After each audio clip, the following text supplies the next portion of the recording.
Campaign चल रहा है। मैंने पहन के 2017 में उतार दी।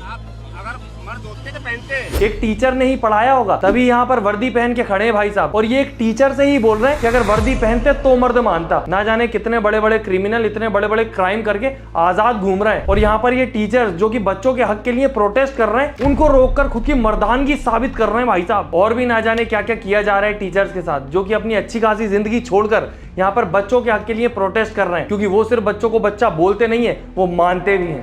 बच्चों के लिए रो रहा हूँ, तुम्हारे बच्चों के लिए रो रहा हूँ। पुलिस बता ही नहीं रहे यहाँ पे कि हमें कहाँ लेके जाया जा रहा है। यहाँ पे एक तरीके से कहीं ना कहीं सारी अरेस्ट कर रहा है। सड़क पे दौड़ा के भगाएगी, गाली देगी, बदतमीजी करके पकड़ के लेके जाएगी। ये तक नहीं बता रहे यहाँ पर कि हमें कहाँ लेके जा रहे हैं। आपको बार-बार सूचित किया जा रहा है, कृपया करके अपने जमीन को इंतजाम कर लें। तो आप लोगों ने देखा होगा कि टीचर्स के द्वारा प्रोटेस्ट किया जा रहा है और उसके बदले में पुलिस उनको पकड़ रही है, मारपीट कर रही है। तो वीडियो एंड तक देखना, मैं आपको बताऊंगा कि कितना ज्यादा जरूरी है देश के भविष्य के लिए आपका उन टीचर्स का साथ देना। अब भले ही वीडियो को लाइक मत करना, चैनल को सब्सक्राइब मत करना, पर शेयर जरूर कर देना इस वीडियो को, क्योंकि वो जो टीचर्स और स्टूडेंट्स लड़ रहे हैं उनकी मेहनत वेस्ट न जाए। तो जिन लोगों को नहीं पता बता दूं, एसएससी स्टाफ सिलेक्शन कमीशन एक सेंट्रल गवर्नमेंट एजेंसी है जो कि हर साल एग्जाम कंडक्ट करवाती है, जैसे कि सीजीएल, सीएचएसएल और सिलेक्शन पोस्ट, ताकि उन्हें सरकारी नौकरी में रिक्रूट किया जा सके। अब एक बच्चा सरकारी नौकरी के लिए दिन रात मेहनत करता है, पढ़ाई करता है, दोस्तों से मिलना छोड़ देता है, खेल कूद छोड़ देता है, अपनी जिंदगी के सारे एंजॉयमेंट छोड़ देता है अपने अच्छे फ्यूचर के लिए। पर जैसे ही वो एग्जाम देने जाता है अपने सेंटर पे, उसको पता चलता है कि उसका सेंटर ही चेंज हो चुका है। ये तो सही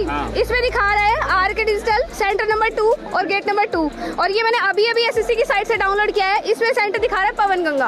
on the spot centre change किया है इन लोगों ने, ऑन द स्पॉट। अब मैं वहाँ जा भी नहीं सकती हूँ, इतनी दूर, यहाँ से वहाँ तक पहुँचना मेरे लिए इम्पॉसिबल है। एक तरफ हम चाहते हैं देश आगे बढ़े, दुनिया में हमारा नाम हो, सब पढ़े लिखे हो, एकदम समझदार हो जाए सारे, और जो बच्चा पढ़ लिख के अपना एग्जाम देने जा रहा है उसके साथ ये हो रहा है। और ये तो सिर्फ एक एग्जाम्पल है, ऐसे ना जाने कितने केसेस बाहर आए हैं। और उनके क्वेश्चन पेपर में क्वेश्चन ऐसे दे देते हैं वो लोग कि ऐसा लगता है जैसे सबसे बड़ा छपरी कोने का कोई कंपटीशन चल रहा हो। देख रहे हो ये लोग क्या पूछते हैं, बदतमीज। ये कह रहे हैं आदित्य प्रतीक सिंह सिसोदिया डीजे वाले बाबू गाने से डेब्यू करने वाले रैपर कौन है। तुम पूछते हो कि इश्क वाला लव की रिकॉर्डिंग के बाद किस गायिका का नाम था, नीति मोहन, जो मैंने आज तक नहीं सुना। जीएस में ये सब पढ़ाई टीचर, ये सब पूछ रहे हो तुम कि लंदन ठुमकता गीत की महिला गायिका कौन है। यहाँ पर आपने दो कंपनियों के नाम सुने होंगे, टीसीएस और एडोक्यूटी। टीसीएस के पास पहले पूरा का पूरा एग्जाम कंडक्ट कराने का जो टेंडर था वो था। उस समय पर काफी अजीब अजीब क्वेश्चंस आ रहे थे, लोगों के सेंटर चेंज हो जा रहे थे, तो इस वजह से सारे टीचर्स ने आवाज उठाई और ये जो टीसीएस था इसके पास से सारा का सारा टेंडर चला गया। अब नई कंपनी को टेंडर मिलना था जो कि मिला एडोक्यूटी को। तो अब जब पुरानी कंपनी से हटा के नई कंपनी को टेंडर मिल चुका है, तो क्यों ये सारी दिक्कतें हो रही हैं, तो ये सब क्यों देखना पड़ रहा है टीचर्स को। इस देश के यूथ की बात को आप क्या लाठियों से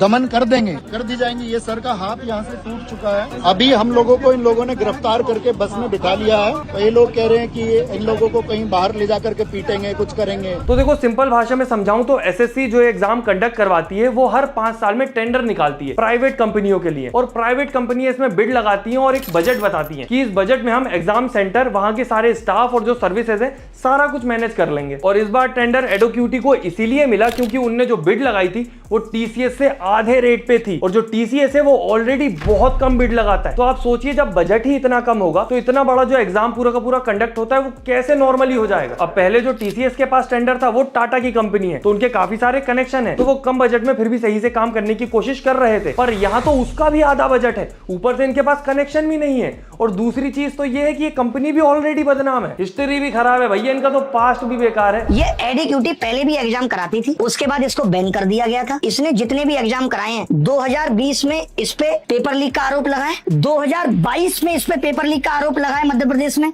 2023 में इस पे पेपर लीक का आरोप लगा है। तो मेरा तो सर फट गया ये सुन के कि अगर ये एडोक्यूटी आ रही है। अब यहाँ पर कंपनी को तो टेंडर देके एसएससी वाले फ्री हो गए, पर करना उन्हें ये चाहिए था कि टीसीएस में जो प्रॉब्लम्स थी उनका सॉल्यूशन निकालते कि ये जो दिक्कतें हो रही हैं ये क्यों हो रही है, ये ना हो आगे। और वो महान निकले तो और ज्यादा बदतर कंपनी को काम दे दिया। अब यहाँ पर परेशान कौन होगा, बच्चे जो कि एक एग्जाम के लिए पढ़ाई करते हैं, वो एग्जाम जहां पर वैकेंसीज ऑलरेडी बहुत कम है, वो एग्जाम जहां पर ऑलरेडी बहुत सारे कॉम्पिटिटर्स हैं, ऊपर से जो कंपनी हमारा ये पूरा एग्जाम कंडक्ट करवाने वाली है वो भी पहले से बदनाम है। अब अगर एग्जाम सेंटर चेंज हो तो मैसेज या मेल के थ्रू पहले इन्फॉर्म कर दिया जाए, पर नहीं। और जैसे ही फिर बच्चे एग्जाम देने पहुंचते हैं उनका सेंटर चेंज हो जाता है, वो भी एकदम से एंड मोमेंट पे, और वो भी ऐसा नहीं कि आसपास आ जाए, 500-600 किलोमीटर दूर आ गया, और ऑलरेडी वो जहां सेंटर में एग्जाम देने आए थे वो भी उनके घर से बहुत दूर है। अब एक बच्चा जो दूसरी सिटी में आया है अपना एग्जाम देने अपने घर से दूर, ना जाने कितने दिनों के लिए। पहले तो वो एक सेंटर ढूंढेगा जो कि ना जाने किस कोने में घुसा हुआ मिलेगा, और कोई भरोसा नहीं है वहां भी एग्जाम हो या फिर एकदम से कहीं और सेंटर चेंज हो जाए। ये देखिए, प्रयागराज से हम 300 किलोमीटर दूर एसएससी का पेपर देने आए थे। मतलब कि ये सेंटर मुझे लग रहा है खेत के बीचों बीच सेंटर, किसी का मकान था उसको ये लोग सेंटर बना दिए हैं। जिसके पास बाइक था वो आ रहा था, बाकी जिसके पास बाइक नहीं है उन्हें पैदल ही जाना था सेंटर तक। बाकी देख सकते हैं यहाँ का माहौल देखिए, बिल्कुल खेतों के बीचों बीच एक मकान है। समझ ही नहीं आ रहा है स्टूडेंट्स वहां पर पेपर देने आ रहे हैं या फिर डोरा द एक्सप्लोरर खेलने आ रहे हैं कि बैठो ढूंढो जरा एग्जाम सेंटर कहां पर है। मैं मेरी खुद की बताऊं, मेरी बहन जब गवर्नमेंट जॉब के एग्जाम देती थी, हम लोगों को ऐसी ऐसी जगह सेंटर मिलता था जहां पर आसपास कुछ भी नहीं है। मेरी बहन अंदर एग्जाम दे रही है, मैं बाहर भूखा बैठा रहता था क्योंकि खाने पीने को कुछ मिल ही नहीं रहा आसपास। पर चलो, परिवार के लिए इतना तो इंसान कर ही लेता है। पर अगर स्टूडेंट को गलती से सेंटर मिल भी जाए, वो एग्जाम देने पहुंच भी जाए, वहां कभी माउस नहीं चल रहा, कभी कीबोर्ड नहीं चल रहा, और अगर ये प्रॉब्लम्स की बात की जाए वहां पर जो स्टाफ काम कर रहा है, तो स्टाफ ऐसा व्यवहार करता है। आज के एग्जाम में यहाँ पर हमारे एक साथी को बहुत ज्यादा मारा गया। हमारे को ना एग्जाम मिला ना हमारे को कुछ मिला। कैमरा ऊपर आ रहे, पुलिस वाले आगे। साल भर मेहनत करने के बाद कभी माउस नहीं चल रहा, कभी सर्वर नहीं चल रहा, पर गुंडागर्दी वो बराबर चल रही है। सोचो, अभी अगस्त में एसएससी के सबसे इंपॉर्टेंट एग्जाम होने वाले हैं, सीजीएल के। उसमें अगर ऐसा कुछ हुआ तो tax officer, excise inspector, assistant section officer, ASO और सीबीआई सब इंस्पेक्टर जैसी बड़ी पोस्ट के लिए पढ़ने वाले बच्चों का भविष्य खराब हो जाएगा। और यही सब सोचकर सारे स्टूडेंट्स और टीचर्स ने मिलकर 31 जुलाई को एसएससी हेडक्वार्टर्स के आगे प्रोटेस्ट शुरू किया, जिसमें नीतू मैम, आदित्य सर, अभिनय सर, ये सारे उस प्रोटेस्ट में प्रेजेंट रहे वहां पर। और जंतर मंतर में शुरू हुए इस प्रोटेस्ट की वजह से प्रशासन की आंखें खुलनी चाहिए थी, उनको एक्शन लेना चाहिए था उस कंपनी के अगेंस्ट जिसकी वजह से ये सारी परेशानी हो रही है। पर उन्होंने किसके अगेंस्ट एक्शन लिया? स्टूडेंट्स और टीचर्स के अगेंस्ट। और स्टूडेंट्स पर लाठीचार्ज और टीचर्स को अरेस्ट करने लगे। पुलिस बता ही नहीं रहे यहाँ पे कि हमें कहाँ लेके जाया जा रहा है। यहाँ पे एक तरीके से कहीं ना कहीं सारी अरेस्ट कर रहे हैं। और रात में मैं खुद 11 बजे थाने से बाहर आया हूँ और अभी मेरी 3 बजे जो है वो पेशी है वहाँ पे। बच्चों को एग्जाम सेंटर पे तो पीटा गया, फिर बच्चे इसका विरोध करने प्रोटेस्ट करने आए तो वहाँ पर भी पीटा गया।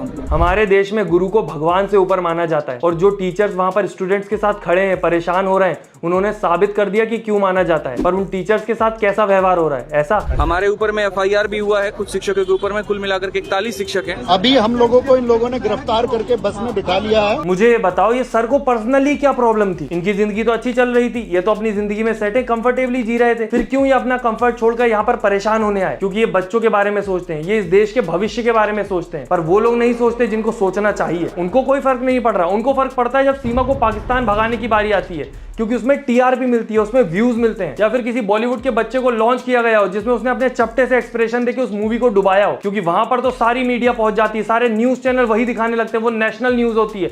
ये न्यूज इनके लिए इंपॉर्टेंट नहीं है, इसको नेशनल न्यूज बनाने में इनका कोई फायदा नहीं है। अब यहाँ पर मैं जो इस पे वीडियो बना रहा हूँ, जो कुछ चल रहा है, मेरी वीडियो भी उड़ सकती है, इस वीडियो पे स्ट्राइक भी आ सकती है, पर जो जरूरी है वो जरूरी है। क्योंकि जब टीचर्स और स्टूडेंट्स अपने हक की लड़ाई कर रहे हैं, अपना काम कर रहे हैं, तो मुझे भी अपने साइड का करना ही पड़ेगा। क्योंकि जब कोई स्टूडेंट पढ़ाई करता है तो वो सिर्फ पढ़ाई नहीं कर रहा होता, वो साथ में लोगों की बातें भी सुन रहा होता है कि ना जाने कब नौकरी निकलेगी, कब तक पढ़ता रहेगा, कुछ होगा भी या नहीं। और सब उसको निकम्मे वाली नजर से देख रहे होते हैं, वो अलग। ये एग्जाम सिर्फ एग्जाम नहीं होता, यहाँ पर वो खुद को प्रूव करने आया रहता है। और वहां पर उसको क्या मिलता है वो तो हमने देख ही लिया। एक तरफ हम लोग इंटरनेट पर क्रिंज और घटिया कंटेंट देखकर बोलते हैं कि ये देखो क्या कर रहे हैं, क्या नौटंकी मचा रखी, इससे अच्छा पढ़ाई लिखाई करो, कुछ करो। और जो सच में पढ़ाई लिखाई कर रहे हैं या जो टीचर्स पढ़ा लिखा रहे हैं बच्चों को, उनके साथ क्या हो रहा है? आप खुद ही सोचिए क्या भविष्य है इस देश का।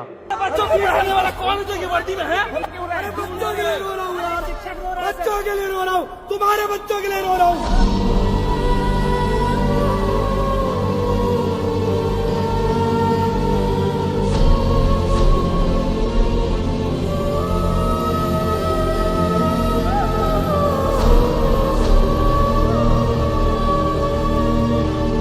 अब भले ही वीडियो को लाइक मत करो, चैनल सब्सक्राइब मत करो, पर शेयर जरूर कर देना, क्योंकि सबको पता चलना चाहिए कि इस देश में शिक्षा और शिक्षकों की क्या इज्जत है। जहां पर हर दूसरा छपरी स्टार बन के कार में घूम रहा है और टीचर्स जो कि देश का भविष्य बनाते हैं, उनकी ऐसी हालत है।